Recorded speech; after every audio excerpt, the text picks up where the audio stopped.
আলহামদুলিল্লাহি ওয়া কাফা ওয়া সালামুন আলা ইবাদিহিল্লাযীনা ইসতাফা আম্মা বাদ। কথা তো মুরব্বীরা বলবেন।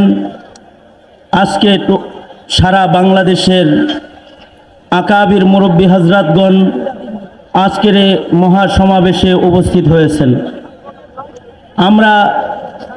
আমি আমার ছোট্ট কথায় দুটি কথা বলতে চাই। একটা কথা হলো, আমরা আমাদের মুরব্বীদের কাছে সুস্পষ্ট আজকে একটা জিনিস জানতে এসেছি, সবাই সুস্পষ্ট জানতে এসেছি যে আমাদের মুরব্বীরা সরকারকে কি বলবেন। ইজতেমা কি দুটি হবে না একটা হবে, শুধু উলামায়ে কেরামের হবে নাকি অন্যরাও ইজতেমা করবে, সিদ্ধান্ত জানতে এসেছি। আর আমরা মুরব্বীদেরকে বলছি, আপনারা আমাদেরকে যেমন ডেকেছেন আর আমরা সারা দেশ থেকে এখানে এসেছি, আজকে শান্ত হয়ে এসেছি।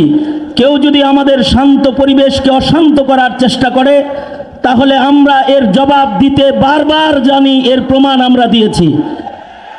প্রয়োজন হলে মুরব্বীরা আমাদেরকে যে কোনো নির্দেশ দিবেন, আমরা নির্দেশ মানব। আমরা মুরব্বীদের মাধ্যমে সরকারের কাছে সিদ্ধান্ত পৌঁছে দিতে চাই। বাংলাদেশে উলামায়ে কেরামের মাতাহাতে ইজতেমা ছাড়া অন্য কারোর ইজতেমা চলবে না। ভ্রান্ত সাদ সাহেবকে বাংলাদেশে আসতে দেওয়া হবে না। এবং দাওয়াত ও তাবলীগের শান্ত কাজ, এটাকে অশান্ত না করে শৃঙ্খলার সাথে যদি সুলাহের মাধ্যমে আমাদের ভাইয়েরা আমাদের সাথে দাওয়াতি কাজে অংশগ্রহণ করতে চায় তো স্বাগতম, ধন্যবাদ, সাদরে বরণ করে নেওয়া হবে। হুমকি দিলে পরে দাঁত ভাঙা জবাব দেওয়া হবে। মোহতারাম হাজিরিন, এ পর্যায়ে বক্তব্য রাখবেন বৃহত্তর খুলনার অন্যতম শীর্ষ মুরব্বী, যশোর রেল স্টেশন মাদ্রাসার মুহতামিম এবং শাইখুল হাদিস হযরতুল আল্লাম আনোয়ারুল করিম যশোর।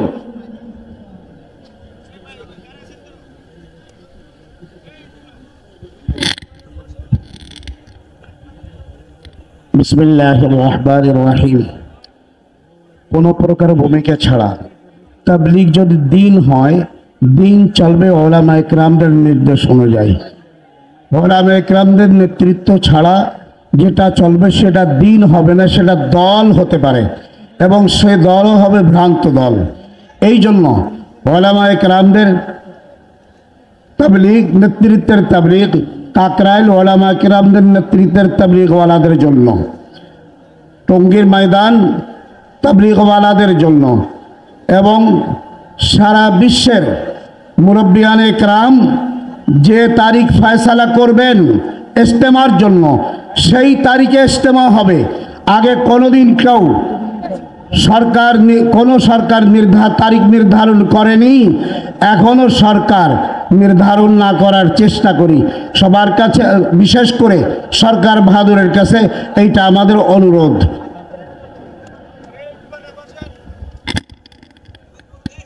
সংগ্রামী সাথী ও বন্ধুগণ, আমরা এই সোহরাওয়ার্দী উদ্যানে আছি। এটা বাংলাদেশের একটা ঐতিহাসিক উদ্যান। আপনাদের সকলের নিশ্চয়ই জানা আছে, আমাদের পাশেই বাংলাদেশের সর্বোচ্চ বিদ্যাপীঠ ঢাকা ইউনিভার্সিটি। আমরা এই ঢাকা ইউনিভার্সিটির ওইদিকেও মাইক আছে, নিশ্চয়ই আওয়াজ শুনতেছেন। ইউনিভার্সিটির কোনো হলে ইউনিভার্সিটির ছাত্রদের কোনো প্রকারের কোনো বিড়ম্বনা হবে, কোনো সমস্যা হবে, তারা বিরক্তি বোধ করবেন, এমন কাজ আমরা করব না। একটা জিনিস আমাদের সকলেরই জানা থাকা উচিত, এই ছাত্রদের আন্দোলনেই আমরা গত 5ই আগস্ট স্বাধীনতা অর্জন করেছি। সুতরাং ছাত্ররা আমাদের স্নেহের পাত্র, তারা আমাদের আদরের সন্তান। ইউনিভার্সিটির হলে কোথাও আমাদের কোনো ভাই যদি এদিকে থাকেন তাহলে হলের থেকে আমরা একটু এদিকে চলে আসব। হলের ভিতরে ছাত্রদের কোনো প্রকারের কোনো সমস্যা হয়, তারা বিরক্তিবোধ করেন, এমন কোনো কাজ আমরা করব না, এই কাজ থেকে বিরত থাকি। মোহতারাম হাজিরিন, এ পর্যায়ে বক্তব্য রাখবেন রংপুর জুম্মাপাড়া মাদ্রাসার সুযোগ্য নায়েবে মুহতামিম মুরব্বী আলিম দ্বীন হযরত মাওলানা ইউনুস আহমদ দামাত বারাকাতুহুম।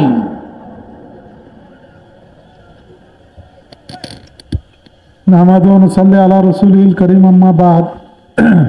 আজকের সমাবেশের সম্মানিত সভাপতি, প্রধান অতিথি, মুআজ্জাজ উলামায়ে কেরাম এবং ব্রাদার ইসলাম, আমি একটা কথা বলবো।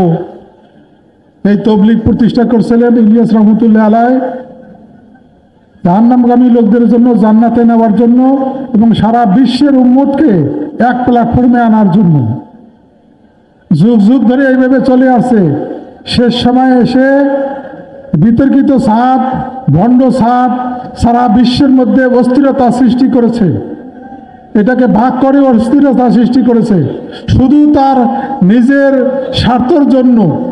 বিশ্ব আমির হবে এই জন্য কারো কথা না মেনে সে ভাগ করে সারা পৃথিবীকে অস্থিরতার মধ্যে ফেলছে। সে চাইলে 1 মিনিটের মধ্যে সারা বিশ্বকে এক প্ল্যাটফর্মে আনতে পারে, কিন্তু তার কি স্বার্থ জানি না, সে আসতেছে না। আর এইটাকে কেন্দ্র করে আমাদের জনপ্রতিনিধি কিছু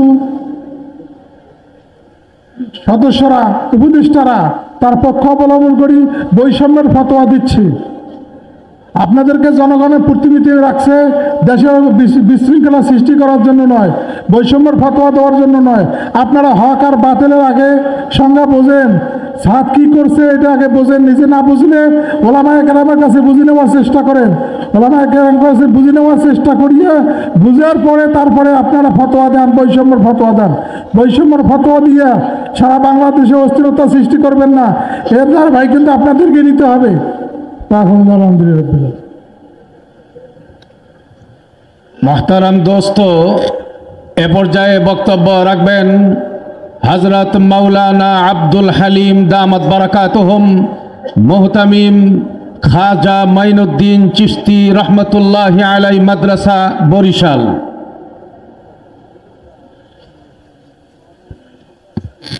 আসসালামু আলাইকুম ওয়া রাহমাতুল্লাহি ওয়া বারাকাতুহু। মহাসম্মেলন এই জনসমুদ্রের সম্মানিত সভাপতি সহ বাংলাদেশের বিভিন্ন অঞ্চল থেকে আগত হযরত উলামায়ে কেরাম ও তাওহীদি জনতা, আমরা এখানে এসেছি আল্লাহ তাআলার দ্বীন, আল্লাহ তাআলার জমিনে প্রতিষ্ঠিত রাখতে। আর আল্লাহ তাআলার দ্বীন যখনই দুনিয়া আসছে তার বিপক্ষে এক বাতিল দাঁড়াইছে। কাজী বাতিল নির্মূল করতে না পারলে দ্বীন কখনো জিন্দা করা যাবে না, জিন্দা রাখা যাবে না। কাজী সাদ এবং তার অনুসারীরা বাতিল, এ ব্যাপারে কোনো সন্দেহ নাই। কাজী এই বাতিল আমাদেরকে নির্মূল করতেই হবে। এই বাতিল শুধু তাবলীগের জন্য নয়, সকল কওমি মাদ্রাসার জন্য এরা দুশমন এবং এরা বিপদ। কাজেই আগাছা জমিনে ছোট থাকা অবস্থায় যদি তাকে নির্মূল করা না হয় তো আগাছা একসময় পুরা ক্ষেতকে নষ্ট করে ফেলাবে, পুরা বাংলাদেশের এলমি মাহাজ এবং ওলামায়ে কেরামদের অবদানকে নষ্ট করে ফেলাবে। কাজেই আমাদের আবেদন এই মুরাব্বিদের থেকে অতি দ্রুত কর্মসূচির মাধ্যমে এই বাতিল যেন আর বাংলাদেশের কোনো জায়গায় বাতিল চিন্তা, বাতিল আদর্শ প্রচার করতে না পারে সেই সুব্যবস্থা নেওয়া। আমরা মুরাব্বিদের ইশারা এবং তাদের নির্দেশে সব ধরনের মুজাহিদা করার জন্য প্রস্তুত আছি না? আল্লাহ তাআলা আমাদের সবাইকে তৌফিক দান করুক। ওমা আলাইনাল বালাগ। এই পর্যায়ে বক্তব্য রাখবেন সিলেটের ঐতিহ্যবাহী দ্বীনি বিদ্যাপীঠ জামিয়া মাদানিয়া কাজির বাজার মাদ্রাসার সম্মানিত মুহাদ্দিস হযরত মাওলানা শাহ মামশাদ আহমদ। আজকের এই জনসমুদ্রের সম্মানিত সভাপতি হযরত উলামায়ে কেরাম, সম্মানিত উপস্থিতি, কিছুদিন পূর্বে লক্ষ্য করলাম সাদিয়ানিরা বর্তমান সরকারের কাছে এদেশের আলেম উলামাদেরকে সাম্প্রদায়িক শক্তি বলেছে। আমরা আজকের এই জনসমুদ্র থেকে জানিয়ে দিতে চাই, আমরা হচ্ছে ইসলামের জন্য এক একজন সাম্প্রদায়িক। আমরা জান্নাতে সাম্প্রদায়িক হিসাবে যেতে চাই। জান্নাতে কাফের মুশরিক বেঈমানদের স্থান হবে না। অপরদিকে জাহান্নাম হচ্ছে অসাম্প্রদায়িক স্থান, যেখানে ইহুদি নাসারা মুনাফিকরা থাকবে। এদেশের কওমি, আমরা ইসলামের জন্য সাম্প্রদায়িক শক্তি। আজকের সমাবেশ থেকে সুস্পষ্টভাবে জানিয়ে দিব, আলেম উলামার বিরুদ্ধে কটাক্ষ করা হবে, আর এদেশের তাওহীদি জনতা তা কখনো মেনে নিবে না।